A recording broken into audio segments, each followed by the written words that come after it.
Yo, it's Lil Pump. All right. Yo, it's Lil Pump. Catch me on the Bootleg Cat broadcast. Skit it. Podcast. Here, one more time. Podcast, Broadcast. not broadcast. Podcast. What's up, everybody? It's Lil Pump. Catch me on the Bootleg Cat podcast.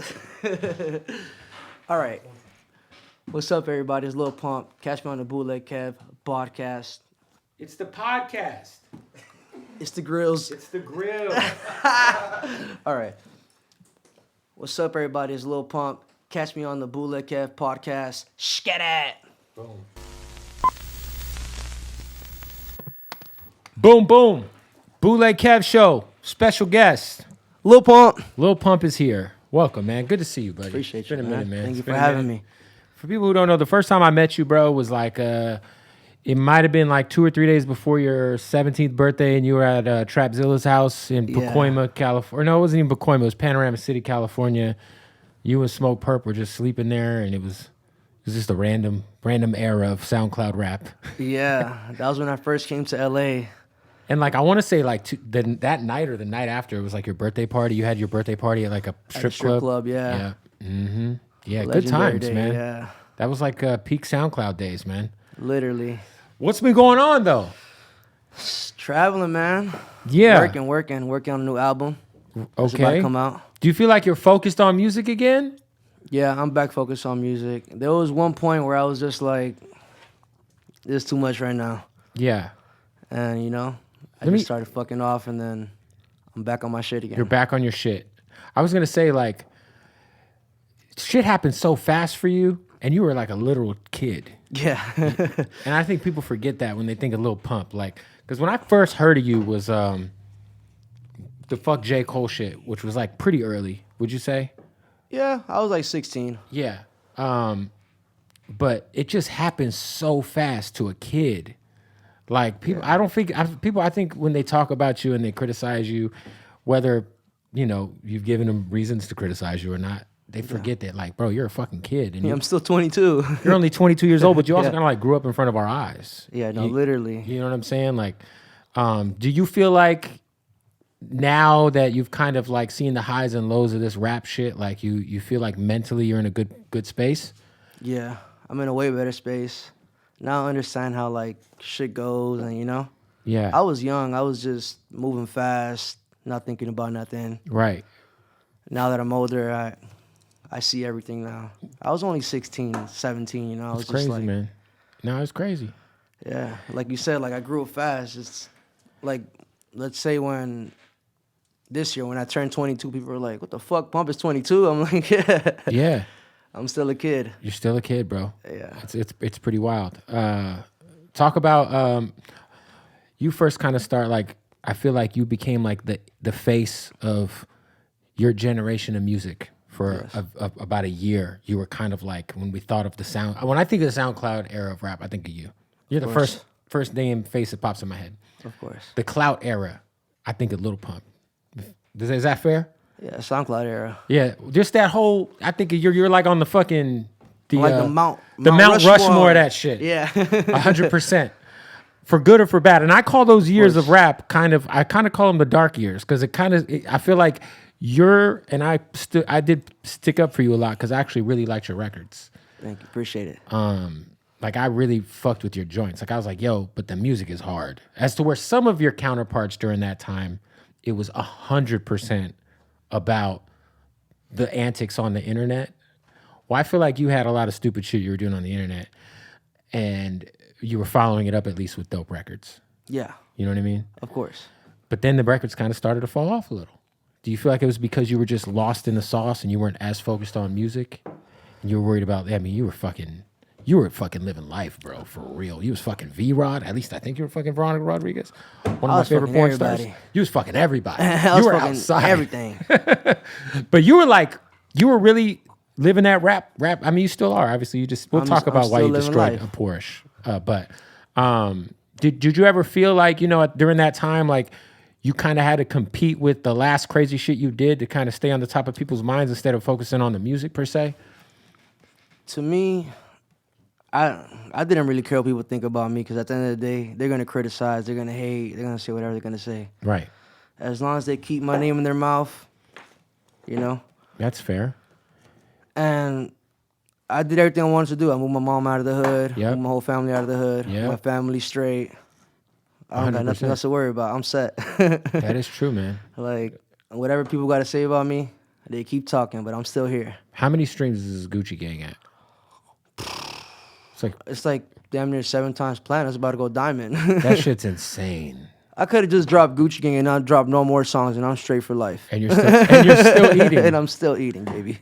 Not a lot of people are going 7 times platinum. And I'm still touring. I just came from Tokyo, Bali, Mongolia, Slovenia, Romania. I was just everywhere. This How was it over there? That's a pretty wild part of the world. It's different. It's different. Very different. They loving you over there? They love me, yeah. Yeah. They show a lot of love. Yeah, for sure. Obviously you got the new project coming. Yes, sir. It's crazy to think that this is only your 3rd project, or is it Third? Yeah. Yeah, it's You're your right. 3rd one, right? Third Because one, you had yeah. the first tape, then you had the Harvard Dropout, and then now this. That's crazy to sir. think, man. Yeah. Do you like talk about the album, man? Like, who's on it? How you feeling about it? I'm feeling very good about it. Yeah. I've been holding back on it for a minute, I know, but it's gonna be it's worth the wait. I'm telling you, it's worth the different wait. because obviously I have the old pump on there, but then I have some new sounds. Well, you kind of I feel like you started to kind of expand your shit a little bit. Of like course, the record you did with X, rest Yes. in peace to him. X. That was kind of like a real worldly record. Exactly. Like with those songs overseas, they They go crazy. crazy. I Yeah. love that song. You're trying to dip into the Latin market a little bit too. Latin market, that's another thing. Like the Latin market is way bigger than this market. Of course. Like it's huge. Are you Colombian. I know I'm saying, are you bilingual? Yeah. Yo hablo español también. There you go. I mean, you are from Miami, so there's that. Yeah. How's your relationship with Perp right now? Good, good. Yeah. Still my best friend. I love him to death. Yeah. You guys kind of you guys had to run, man. Where things like where it's really like y'all were the 2 motherfuckers. You know what I'm saying? Like it's kind of crazy. You know. Take me back, bro, because I feel like in retrospect, what I loved about J.Cole, right? You and him have this sit down. Y'all have this conversation, which at the time was so It was crazy to people. Like, unexpected. yeah. Because you had said fuck J. Cole. It felt like some of his album was kind of geared towards your generation, at least, if not specifically to you. And then you guys have this sit down conversation. Yeah. That caught everybody by surprise. How talk about that convo and just like, did you actually take anything from it, or do you feel like you're taking things from it now after? What do we take from it? I'm saying, like, you know, obviously it was an insightful conversation. I feel like J. Cole was trying to give some real game and like trying to understand the younger generation. Yeah, you know he what was I'm trying to saying? understand the young generation. Because at that time, you know, like people didn't understand what was going on with the Right. music, but they were just like, there's this new wave coming in. We don't understand it, but we're just gonna roll with it. And he was trying to understand what was going on. But I fuck with J. Cole. Yeah. I don't have no problems with him. Do you feel like he predicted kind of like what ended up happening with your rap career? Nope. No. Because I'm still here. I own I'm not two saying houses. I'm not saying that you're not like still fucking rich and successful. I just mean in terms of like, you know, I feel like there's so many parts of that era of rap where like people got fame so fast. They were so young. You know what I'm saying? Like, and I feel like that was some of the foresight that he was saying, not even necessarily about quote unquote falling off. You know what I mean? You don't think he predicted anything?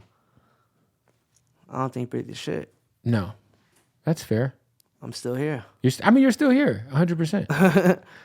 Hey, what up, y'all? Bootleg Kev. Got to stop the interview to tell you about our newest sponsor, man. Shout out to the homies at Hardin, Las Vegas. That's right, the #1 dispensary in the whole state of Nevada, let alone in the whole fucking country.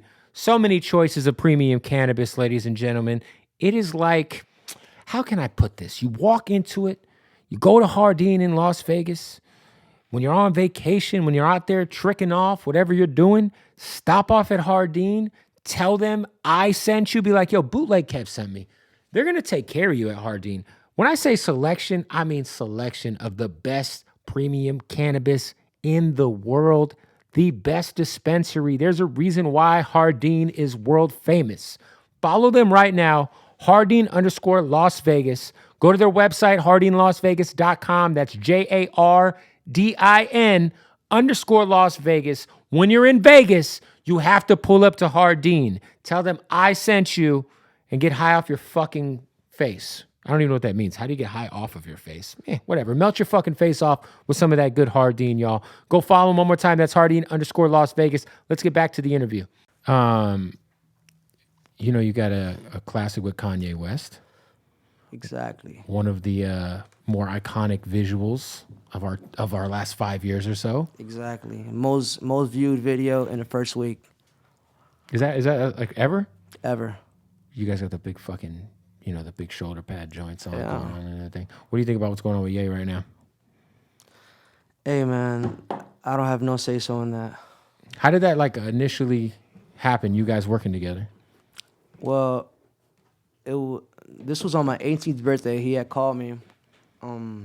Sick flex. Well, 18th birthday present Kanye calls you. Yeah, it was my 18th birthday. I was throwing this huge mansion party, and I just get this random phone call. Yeah.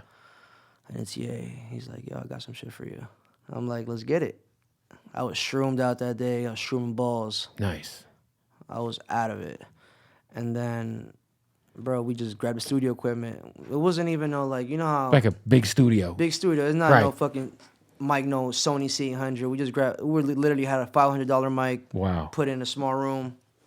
Laid down the verse, sent it back to him. That shit's crazy. Night. And I was like... Same night, while you're shrooming hard? While I'm shrooming. So you record that while you're fucking shroomed out? Yeah. Wow. That's fucking crazy. Shrooming balls. Was that what's your best and also worst experience while on mushrooms? Because I dabble in the shrooms a bit myself. I'll tell you what.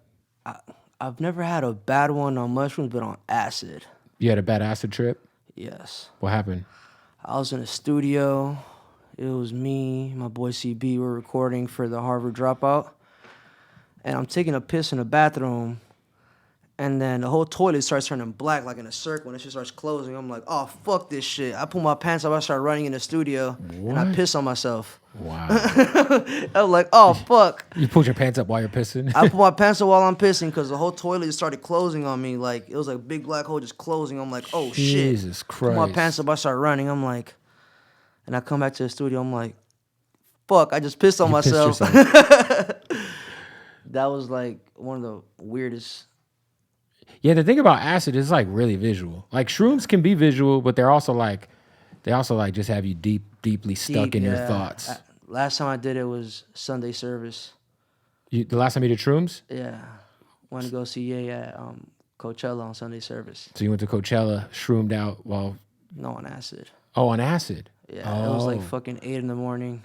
Wow. I was just fucking tweaking. I'm like, this is the last time I do this shit. Was that the only drug you were on? Yeah. Because 8 a.m., shit. 8 a.m., man, that shit will keep you up. Yeah?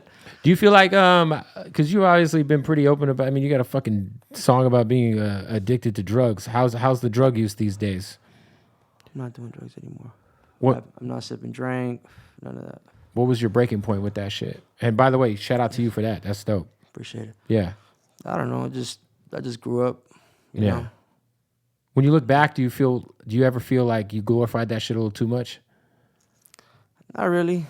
I mean, everybody was doing it. I mean, that plaque, Mask Off, the whole fucking song, the whole hook is about Molly Percocet. You know what I'm saying? So exactly. Everybody goes to their phases, you know. That's fair. That's how I feel about it. Like everybody goes to their phase, and now we have a mature low pump. Exactly. Is that what you're telling me? Yeah. Everybody's talking about, I want the old pump back. I'm like, you guys want the old pump? Like, you don't want the old pump back. Well, also, the old pump was on his way to probably, like, fucking, I don't know, going to jail or exactly, or dying like, or something. Dying, exactly. Yeah. And now with the whole cancel culture shit, is like, you just got to chill out what you do. Because remember, like, let's say 2017. Yeah. There wasn't no cancel culture. I mean, it was very light. It was light. It was light. But the shit y'all was posted on, like, your fucking Snapchats and shit was crazy. Now it's like cancel culture is... It's pretty wild.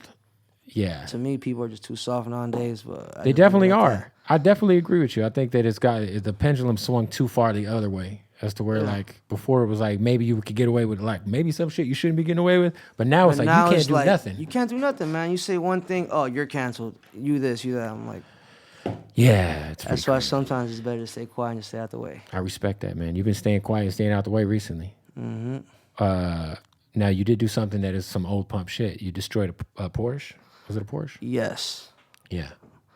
I have a history of Porsches, man. Like, well, what was for the video? What was your big music video where you fucked up a car? Was that a Lambo? Esketit. So, the Esketit music video. Yeah.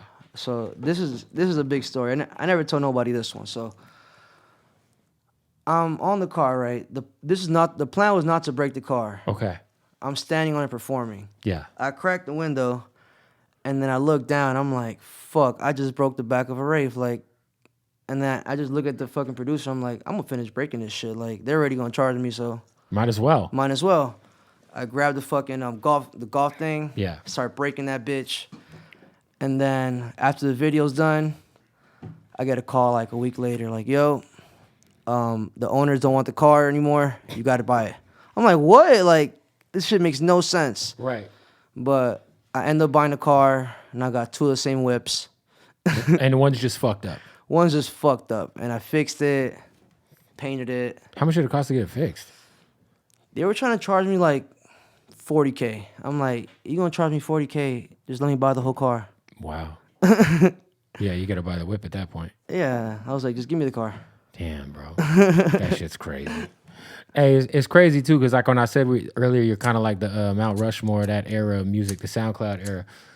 I feel like without you, man, a lot of people like. I think of like a guy like 6ix9ine. Like, I don't think he ever could have existed without you first. Does that make sense? Like, I feel like you kind of paved the way for like so many artists that got bags during that time. I mean, we could go on and on. There was like the dude with the fake clone. What was that guy's name? What was the guy who fucking said he was a clone? Terrible music. What the fuck is his name? I don't remember. You know what I'm talking about? The clone dude? He was terrible.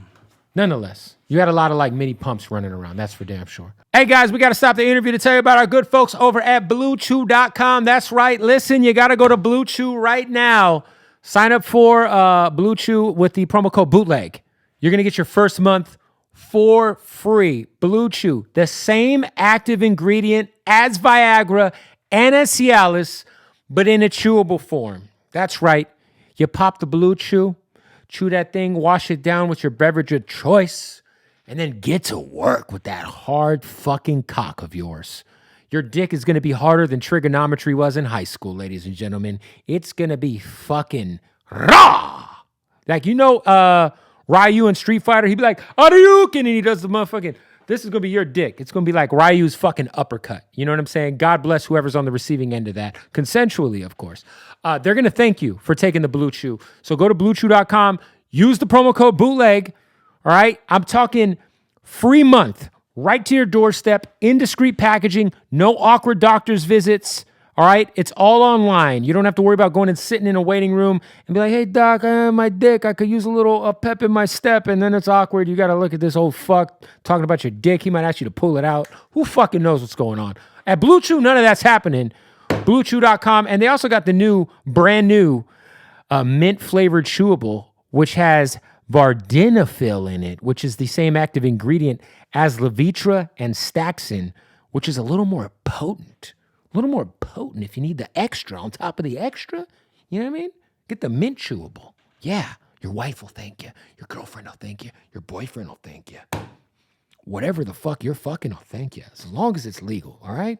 Let's get back to the interview. Go to BlueChew.com. Promo code Bootleg. That's it. Any features on this album? Yes, I got Young Boy on the album. I have Ty Dolla $ign on the album. Okay. I got a few surprises. The Young Boy shit had to be... That one's going to be one of the ones, I'm telling you. Was that one where you guys... Because it feels like he's just kind of like laid up in a house just recording verses all fucking day. Did you guys send him the beat and he knocked it out, or were y'all in the studio together? I just sent it. Just sent it over? Mm-hmm. Knocked it out. What about with Ty? Ty, I had sent it over too. Yeah. Any... But those songs are like like different. It's like a whole nother vibe. It's not the rap and pump. It's like more of Well, what's the other R&B. You doing R&B? Well, the Taiwan is kind of some R&B shit. Yeah, Okay. it's fire. Is Perp on the album? Perp is definitely on the album. Of course. Yeah. Shout out to Perp, man. Yeah, shout out to Perp, man. Would you guys ever do a joint fucking like another little joint thing together? Yeah. You think that's coming again? Yeah. Pump and Perp. Who are you a fan of right now? Because you're young. I feel like you have always kind of been hip to the next wave of shit. Next wave. Man, I've been listening to a lot of Spanish music lately. Trying to get your Spanish shit up. I love this new artist. Her name is Tokisha. She's so hard. I don't know who that is. So. She's super hard. I just saw Bad Bunny though, and that shit was crazy. Yeah. Bad Bunny at the fucking SoFi Stadium. Man, Bad Bunny, that's what I'm saying. The Spanish market is just so big. Yeah, man. no, he did the fucking football arena like Football two arena. nights in a row. It's insane. Yeah. Yeah. When you see that shit, like, are you like, would you ever do like a full Spanish album, like some reggaeton shit? I would. Yeah. To be honest, yeah, I would. Yeah. Yeah. That market it's insane right now. Yeah. Like, it's killing it. What is for you, man? Now that you're 22, now that you're more mature, now that you feel like you're back in your music bag, what would you say would be like some advice, since you've kind of lived through it, for everybody, for an up-and-coming artist that's maybe 18, 19 years old, that's, you know, about to really have a moment? Like, what would be the advice you would give them? Maybe the mistakes to not make that you kind of had to make for them. I mean, just keep working. Yeah. Be very consistent and don't give a fuck what anybody got to say. Like, there's no right or wrong in music. Right. Ever. Like, I said Gucci Gang 54 times on a song. I won 7 times platinum. Like, Yeah. there's no right or wrong in that. Yeah, good. I don't. Yeah, that shit's insane. And that's the shortest song that ever went on the Billboard charts. It was like 2 minutes and. Well, it's kind of crazy because the whole short song thing, I feel like I could attribute that to you. I started that. Yeah, yes. you started that. I'll definitely take 100%. credit for that. That Yes, was sir. all you. That was all me. Yeah, like I feel like the whole streaming era when people were like, "Yo, we got to make songs be less than 4 2 verses, minutes," yeah, or whatever. Remember, that was. songs back then were like 4 verses and shit. But I'm saying, like, once you came on the scene and you skyrocketed the way you did, everyone was like, "Oh, this is the new formula," because everyone's attention span's so short. It's so short. That's what I'm saying. When I started dropping those 1 minute, 2 minute songs, that should change the whole game. It did, for sure. Now look at everybody dropping. No, I can songs, definitely 2-minute tell you, songs. like, as from like being on the other side of the industry, once you did that, everybody started doing that shit. And or they'd be like, "Yo, it's too long." When you'd have like an artist play you a record, be like, "Yeah, it's got to be like, we're trying to keep everything under 2:30 now," and that was never a thing. Never. That was the first charted song since like. Because how long was Gucci 1970. Gang? About like 2 minutes and something. It was like. But like, what 32 was minutes. Boss, like a minute and a half? A minute and a half, yeah. Like, it That's wasn't so even fucking. long. And look what Was it because like, were you doing that shit on purpose, or was it just like, Nah, it just came out naturally. yeah, like this shit is done? And like you said, everybody's attention span nowadays is way lower. So nobody wants to hear a 5-minute song. Like, I mean, I feel like, yeah, it's kind of crazy. You're kind of ahead of your time because now everybody's on everyone's making shit for TikTok, and TikTok's what, a minute long? You know what I'm saying? Long. Yeah. Do you feel like you're kind of made for the TikTok era, low key? Like you kind of, yeah. I made for anything. That's fair. Talk about you've been on some wild tours, man. Obviously, I remember when you first kind of had like your big tour where you were headlining. What is the craziest like backstage experience at a little pump show that you remember happening?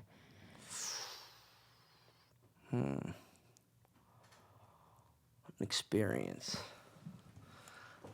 I'll tell you what. I remember once I was overseas.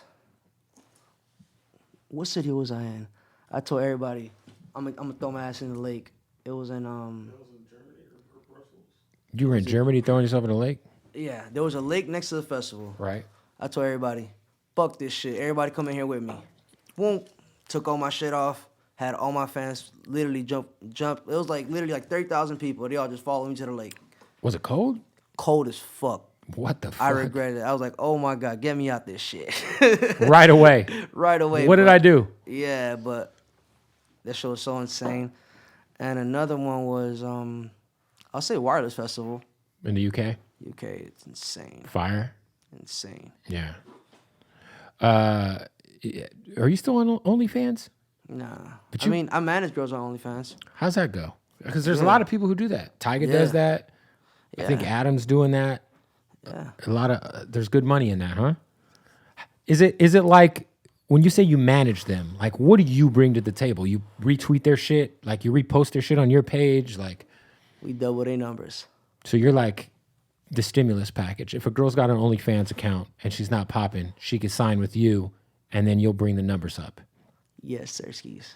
How many girls are you helping at the moment on the OF? We got a roster. You got a roster. I'd say from like 50 to 80. Jesus Christ, you're like fucking Bang Bros, bruh. Jesus. You ever fuck on the OnlyFans? No? Yes? Sometimes, yeah. Sometimes. But like, I don't even gotta do that shit. But you've done it before. Of course. Yeah, okay, fair enough. Hey, shout out to OnlyFans, man. It's a good hustle. It's definitely a good hustle. I think I know Tiger's got his like T-Raw thing that's booming. So, yeah. Hey, we got to stop the interview real quick to tell you about our partners at Odd Socks, our presenting sponsor here at the Bootleg Podcast. Listen, Christmas time is approaching faster than you think. I mean, we're like fucking a month and a half away or some shit, whatever. Get some Odd Socks for your folks. Go to oddsocksofficial.com. Use the promo code BOOTLEG, and you'll save 20% off at checkout. The most comfortable socks in the world. That's right. We got some Scarface socks. They got WWE. You know what I mean? They also got the Cheech and Chongs. They also got the Flamin' Hots for you hot Cheeto-eating fucks out there. My favorite, just the Odd Socks Basics. They're just so comfy. Literally the most comfortable sock in the world. I'm holding the fucking sock right now. You can save 20% off. Plus, they got boxers now, baby. All right? Go to oddsocksofficial.com. Promo code BOOTLEG at checkout. Save 20% off. And support our family at Odd Socks and the podcast at the same fucking time. Let's get back to the interview. When you were putting this project together, was there any like for you, like, I'm sure you record a lot. So how many songs got left off the album? A lot. Cause Like, how many songs did you pull from to put the album together? Like, I'll say a good 22. so how many 22 songs. How many songs on the album? 22? No. You pulled saying from 22. No. I pulled from like damn near 600. That's what I'm But asking. saying, Yeah. No, to put on the album. There's 22 on the album. Yeah, but to pull, shit. 600. 600. I'll just be Jesus. playing. Do you feel like you have any? I think back to like when you were like fucking with Diablo and those guys. Like, do you feel like you got a new producer that you're like locked in with, that like you guys got your sound down and shit, or is it all different producers? I'm locked in with everybody right now. Yeah. Locked in with everybody. My main producer right now is CB Mix. CB Mix. Shout out to CB. Yeah. Wow. Any other features? I got a couple. Kanye. Who knows, man? Who knows? Who knows? Who knows? It's crazy too, because I was just with Fat Nick and Puya, and we were talking about kind of like that, like Florida era of music that is so influential to everything that's going on right now. You know, if you think about Denzel Curry, Lil Pump, Smoke Perp, Fat Nick, Puya, fucking who am I forgetting? Oh, did it hit the camera? It's all good. I'm sorry. We know you could afford to fix it. I'm so sorry. He's got a thing at throwing shit. Fuck, I got that aim. Obviously, Kodak Black influencing everybody. Yes, you know, do you feel like Florida's finally? Because I feel like when you were coming up, people weren't really like necessarily giving South Florida their respect. And also, like, a lot of this shit was kind of looked at as underground. You know what I'm saying? Like, do you feel like finally, like, Southern Florida's getting its like love nationally? Like, of course, now everybody sees what Florida did. Yeah. Like X too. Rest in peace to X. He was a big influence in it too. What was your guys' relationship like? Because that record you guys put out ended up coming out after he had passed. Yeah, it was after. We were cool. He was a very genuine guy. I've known X since I was probably like 16. Yeah, that's crazy. but very genuine guy. Fair enough, man. Gone too soon. Anything else going on with Lil Pump besides the album? Shit. A lot. Any movies? Any entrepreneurial shit going on? You getting your money in, like I obviously got OnlyFans booming. OnlyFans, real estate, and I'm keep buying jewelry. What's the latest piece of jewelry you bought? Spike chain. Came from Elliot. How much is something like that hitting for? $250. You spent $250,000 on that? Mm-hmm. Jesus Christ. You ever regret spending that much money on shit after you buy it? Like, you know, when you buy something and then almost like right away, like your stomach hurts because you're like, fuck, never. At least you're buying real estate. Yeah. You're not like totally just fucking off all your money, right? Nah. Real estate, baby. How many properties do you got? 2 of them. You renting any of them out or you just living in them? Both. Both of them are getting rented out. Oh, check you. Another crib. Are you still in Miami? Yeah. Yeah. Shout out to Miami. There's a wave going on out there. I can't stay away from the crib. I love Miami. Did you get any this fucking crypto money going on out there? All the crypto millionaires in Miami convince you to fucking buy any NFTs or any of that bullshit? Yeah, but that shit's done with. It's a wrap. It's a wrap. The NFT shit is like. It's a wrap. You saw Logan Paul bought an NFT I think for $650,000 and it's worth $10 right now. That shit's insane. Yeah. No, but he for sure made his bread off the NFTs. I'm sure he did. Yeah. Did you get out in time? Or did it crash? Yeah. I got out in time. You got out in time? Yeah. I ain't staying there for too long. Yeah. I was just like, well. You didn't eat too much shit.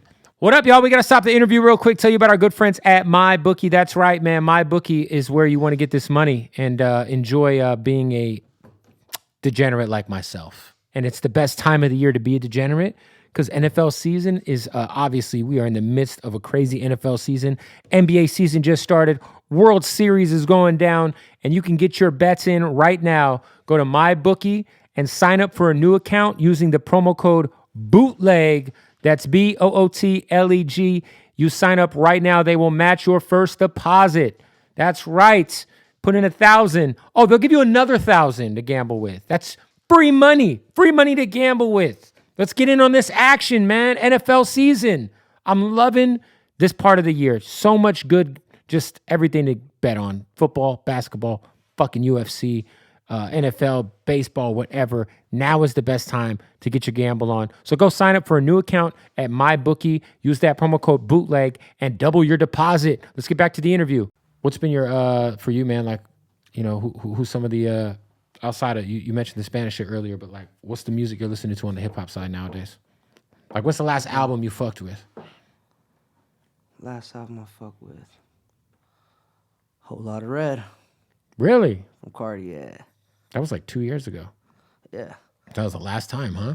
Yeah. I think that shit was. I still bump that shit till today. I think that shit is one of the worst bodies of work I've ever heard in my life. I still like it. When I listen to Playboy Cardi, I in my head I'm like, fuck, he's the one artist. Like when I listen to your shit, I got it. I was like, this shit's hard. The Playboy Cardi shit, bruh, I'm out. It's not for me. I like it. I'm an old head. Whatever it is, that shit, they could keep it. I saw him performing at Rolling Loud. That shit was terrible. He sounded like he was fucking seancing demons on stage. It was wild, bruh. To me, bro, got a good stage performance. Like, yeah, I mean, sure. Like if you just like someone screaming, yeah. I don't know, man. Maybe I'm tripping. But hey, shout out to Cardi. So that's your last. That was like 2 years ago. So there's been nothing else that's dropped in the last 2 years, huh? Uzi just dropped a tape too. Uzi. Also on the SoundCloud. Mount Rushmore. Who else is up there with you? It's you and Uzi and then fill in the rest. X. Who do you think is on there? Who else do you put on there? Uzi, X, probably. I don't know, man. There was like. I'm trying to think 2017, 2018. What do you think? I'll definitely put Yak up there. Kodak. You think SoundCloud? I see. I was living in Tampa when he started to pop, so I kind of saw him from like a street level. Like I Kodak is definitely, I think so. the SoundCloud era. Not SoundCloud, but he's on the Mount Rushmore. Like, Oh, he's on the Mount Rushmore the last like fucking 5 years for sure. Yeah, that's fair. When's the album dropping? album dropping on January. Nice. Any OGs on the album? You had Rick Ross on the first one. Had Rick Ross, yes. I got one OG. It's Trick. Trick Daddy? Oh shit, that's fire. Everything good over there, boys? Let's make sure we're good. You got your guys over here like whispering. I'll make sure we're all right over there. Oh, okay. Yeah, shit's booming. If you had to do a joint album with anybody right now, Pump, who would it be? You could pick anybody. Perp. I mean, that's easy. Yeah. I just love making music with him. There it is, man. Well, listen, I appreciate you pulling up. Appreciate you. The album coming out in January. Lil Pump 2's on the way. Ooh! You're fucking up cars out here. Still fucking up cars. Doing whatever you want to do and living life. Yeah, man. Listen, just don't get back into that crazy internet antic shit. Deliver with the music. That's what I'm going to tell you. We need the records back. Because you can't do the antics without the records. Not anymore. There was a time when you could do that. But yeah, Lil Pump, man. I appreciate you, bro. Boom. There it is.